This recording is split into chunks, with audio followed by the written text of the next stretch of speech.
ചേച്ചി ഞാൻ ഇറങ്ങാം. ഇറങ്ങിക്കോ, വീട്ടിൽ കാണാം. സിസ്റ്ററിന്റെ റൂംമേറ്റിനെ ഈടായിട്ട് എന്തൊക്കെയോ ഒരു മാറ്റം ഉണ്ടല്ലോ, ശ്രദ്ധിച്ചാലും അവളൊരു പയ്യനുമായിട്ട് ഇഷ്ടത്തില്ല.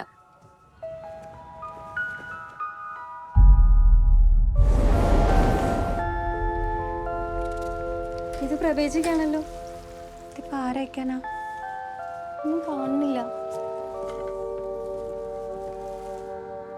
ഇതിലെന്തോ ഇംഗ്ലീഷിൽ എഴുതിയിട്ടുണ്ട്, മെയ്ഡ് ഇൻ ജർമ്മनी. रवि ചേച്ചിയുടെ ഹസ്ബൻഡ് എവിടെയല്ലേ? लास्ट टाइम कभी फोन किया था उसने? 1 साल से ऊपर हो गए. ചേച്ചിക്ക് അവളെ നേരത്തെ അറിയായിരുന്നു? തീരെ അറിയത്തില്ലായിരുന്നു. ഒരു ദിവസം അച്ഛൻ വിളിച്ച് വെച്ച് വീട്ടിലോട്ട് വരാൻ പറഞ്ഞു. ഞാൻ ചെന്നപ്പോഴത്തേക്ക് അവർ കല്യാണമൊക്കെ നിശ്ചയിച്ചു കഴിഞ്ഞാൽ.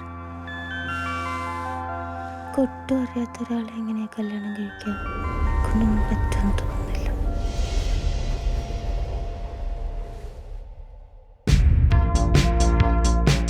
അതിനെൻ്റെ മോനെ രാത്രി വരെ കാത്തിരിക്കേണ്ടി വരും. പക്ഷേ തൽക്കാലത്തേക്ക് ഞാൻ ഈ മേഘത്തിൻ്റെ കയ്യിൽ കുറച്ച് ഉമ്മ കൊടുത്തു വിട്ടാലോ?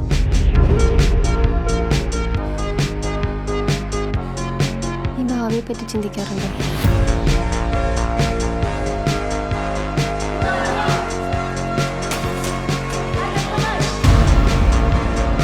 ആൾക്കാരെ നമുക്കറിയാം, പക്ഷെ നല്ലതാണ്.